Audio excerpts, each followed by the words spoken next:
Halo, halo, halo. Kembali lagi di Ruang Ngobrol. Kali ini kita akan membahas komik terbaru dari Reon, Reon, Electrica. yes, yang bekerja sama dengan Inspire Pictures. Di sini ada. Hah? Dan belum lama juga dari tanggal take ini ya. Rilisnya di Lama. udah lama ya? 2 minggu ya? 2 minggu. 2 minggu. 3 minggu yang lalu. Enggak sampai 3 minggu. 3 minggu yang Iya ya? lalu, iya tanggal 22. Mas. Ya berarti udah lama. Terus Karena kebetulan sibuk banget ya Mas Bagas ke betul. Balikpapan, terus Ya. aku ada acara One Piece, terus ada acara keluarga semingguan ini, jadi bener-bener nggak sempet ngapa-ngapain. Yes. Makanya Mas Bagas baru sempat baca seminggu yang lalu. Ini ada book one di sini. Kami udah nanya di Reon pas launching, kami kirim orang ke sana. Kita punya reporter beda di Jakarta. Yes. Jadi kalau mau ngundang buat launching aman, ada orang yang datang insya Allah gitu. Kalau orangnya bisa. Nah, ini kami nanya akan tamat di volume berapa? Katanya udah siap 3 volume. Sudah siap 3 volume tuh berarti belum akan tamat di volume ketiga? Belum tahu. Harapanku sih tamatnya 3 aja. Cukup lah ya. Karena banyak itu mungkin challenging ya buat komik Indonesia sekarang ya. Baru-baru ini Grand Legend Ramayana udah tamat Ramayananya Mas Is di 8 ya. Yes. Itu apresiasi banget. Nanti kita review habis ini ya. Nah, ini Electrica komik baru, debut baru. Siapa? Skyler ya. Skyler ini namanya kan siapa Langit gitu. Aku lupa. Ini adalah putra dari penyanyi Rosa ya. dan drummer Padi, Mas Yoyo. Iya, dia itu. pengen bikin komik ke Reon, terus dibantu sama Mas Okto. Kalau kalian nyari tentang beritanya segala macam, cari aja di media massa di internet banyak Di lah. Titip Jepang ada. Iya, Titip Jepang juga ada. Nanti tak sampaikan ada di deskripsi ya. Tak di deskripsi nanti juga ada. Gitu. Soal liputannya seperti apa kemarin. Nah, komiknya sendiri ambisius ya, cukup ambisius. Tapi karena udah disiapin jadi 3 tuh, jadi menurutku nanti akan kita bongkar kelemahannya sih ya. Kita expert 3. Karena tidak seperti komik Reon yang lain, ini ada di Gramedia juga. Iya. Harganya cukup fantastis ya. 169.000. Betul. Dia pakai jaket. Tapi kayak gini, pakai jaket komik. Kenapa pakai jaket aku juga nggak ngerti sih, karena aku nggak suka jaket ya, jadi ya udahlah. Soalnya jaket tuh mengganggu buat Wrapping. wrap buat Biar awet kan komiknya enaknya di wrap gitu. Disampul. Nah, terus ukurannya juga agak lebih besar daripada komik Reon pada umumnya. Dibanding Grand Legend lebih besar. Lebih besar dibanding Grand Legend ya. Ya. Dia lebih besar. Yes. Dia lebih besar. Ini tuh sebanding sama di sini emang lebih besar dari komik-komik pada umumnya sih. Jadi komik Alex tuh atau komik PG itu juga standarnya segini, dia lebih gede. Jadi memang nggak tahu mungkin apakah harganya mahal tuh karena memang Secara dimensi digedein terus ada tapi kalau ngomong jumlah halaman juga dia lumayan tebel sih. Nah, kayaknya buat itu aja sih ya, buat fisiknya. Buat fisik. 169.000. Yes. Agak mahal tapi ya,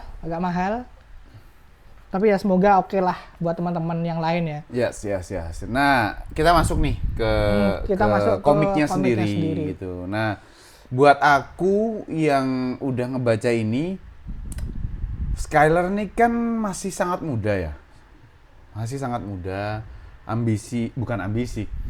Dia punya keinginan, punya konsep yang katanya memang dari SMA udah digodok segala macam, terus kemudian akhirnya bisa keluar dalam bentuk komik. Nggak tahu berapa lama pengerjaannya, sama Mas Okto juga diskusinya seperti apa, sama Mas Himawan Pandu juga. Mas Himawan katanya komik pertamanya Mas Himawan juga deh. Iya, kalau nggak salah Jogja sih. Iya, orang Jogja kalau nggak salah. Himawan Pandu ini juga. Jadi ini seperti apa belakang layarnya jelas nggak tahu, tapi dari apa yang aku dapat setelah membaca ini, emang mungkin 160-160an halaman mungkin. 180-an. Ini agak tebal nih, Mas. Agak tebal ya, mungkin 180-an halaman atau mungkin hampir 200 gitu. 12 chapter soalnya. Aku nggak menemukan hal-hal yang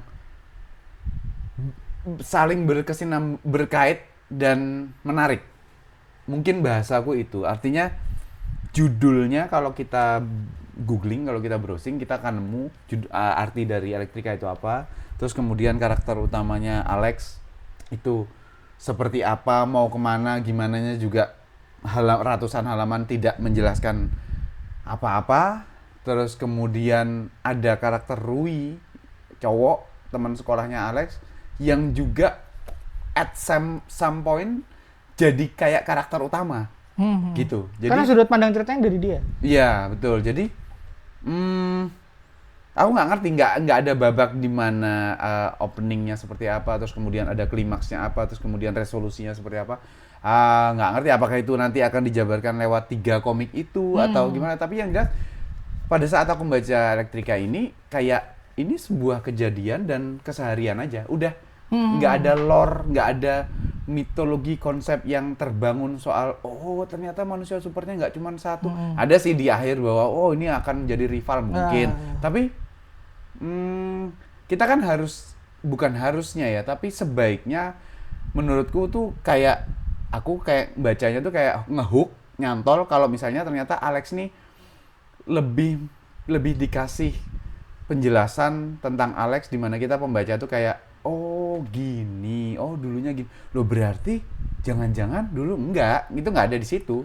Aku nggak dapet di situ. Potongan-potongan doang sih. Jadi memang iya, tapi nggak menjelaskan apa-apa.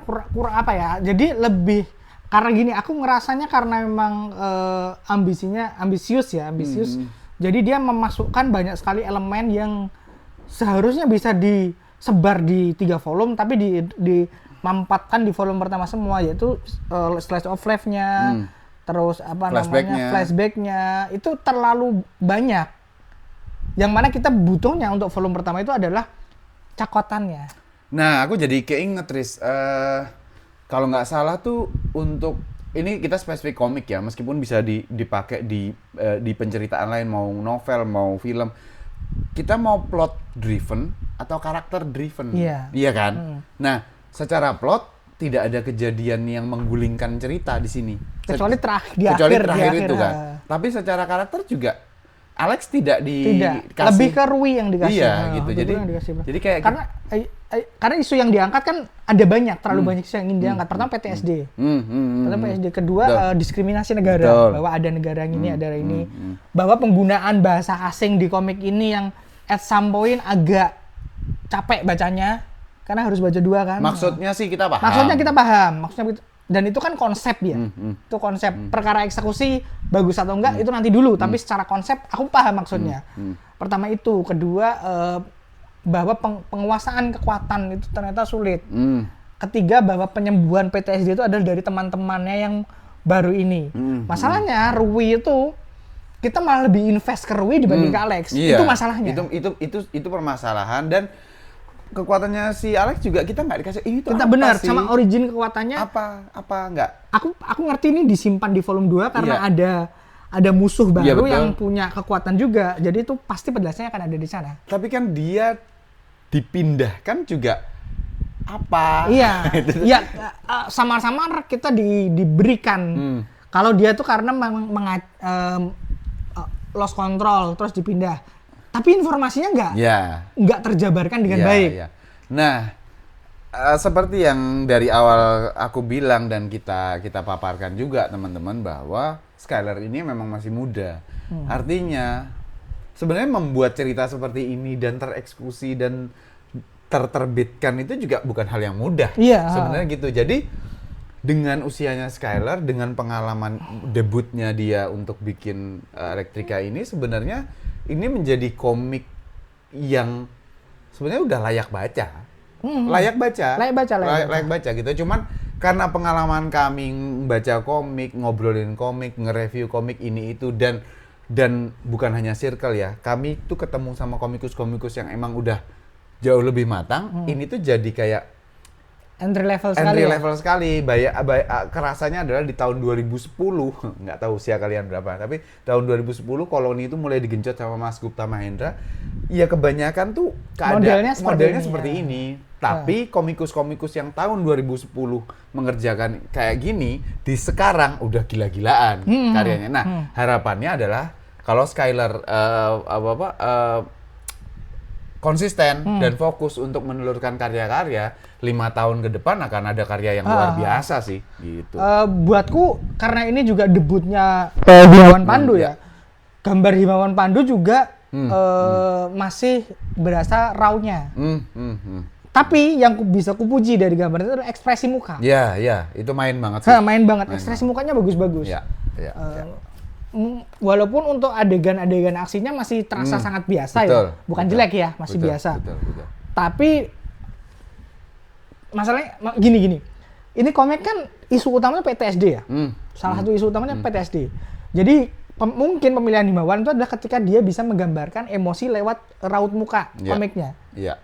Raut muka karakter-karakternya. Jadi bagaimana Alex ketika ketakutan, terus si Rui itu kelihatan kayak psikopat, stalker, itu tersampaikan dengan baik lewat ekspresi karakter-karakternya. Matanya agak aneh kan? Agak aneh kan? Ya. In a good way ya, bukan in a bad way. Alex tuh lihat deh ini matanya. Sendu kan, padahal dia soldier kan, padahal dia pasuk tentara gitu, tapi sendu. Di balik itu ada apa? Itu aku yang mungkin bisa memuji ya bahwa Pandu ini bisa nangkep mungkin maksudnya Skylar yang pengen ngangkat isu-isu PTSD ini. Sama bagaimana si Alex itu kemudian menemukan rumah bersama 2 temannya ini yang nggak pernah ada di mana-mana. Buat si Philip, si penjaga Philip ya kalau nggak salah penjaganya itu dan bagaimana Philip itu bagus. Bagaimana ekspresi Philip itu dari tegas, lembut, kemudian panik itu tersampaikan dengan baik. Ekspresinya ya bagus banget sih, aku suka itu. Masalahnya ya masalah komik ini memang terlalu ingin menyampaikan banyak hal di satu volume. Betul. Padahal bisa dipilih mana dulu nih. Betul. Nah ini yang kami, aku sama Daris nggak bisa banyak berspekulasi juga. Bagaimana obrolan Skylar dengan Mas Okto itu seperti Mas Okto itu perannya seperti apa kayak gitu kita sama sekali nggak tahu gitu. Jadi ya udah ya jadinya ini tuh produk yang udah. Secara pribadi tapi aku masih pengen baca sampai tamat ya. Aku pengen ngerti bagaimana men-tackle isu-isu yang terlalu banyak disampaikan di volume pertama. Sebagai komikus aku menunggu bukan aku yang komikus maksudnya. Aku menunggu Skylar karena dia pengen masukin isu PTSD itu buatku sangat-sangat menarik sih. Di usianya semuda itu udah ngomongin mental health itu.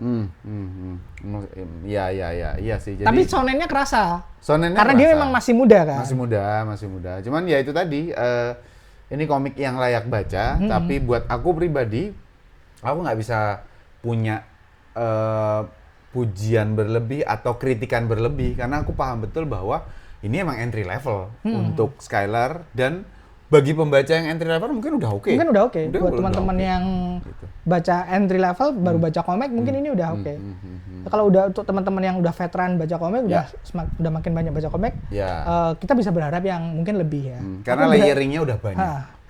Aku pengen baca komik-komiknya Skylar setelah dia makin bertumbuh. Itu sih. Oke. Itu aja paling ya untuk Elektrika dan link pembelian seperti biasa kan ada di sini. Jangan lupa artikelnya Titip Jepang. Oh ya, nanti liputannya nanti juga akan Elektrika gitu. Silakan dibaca aja di situ. Oke, kita ketemu lagi di obrolan komik lokal berikutnya. Thank you guys.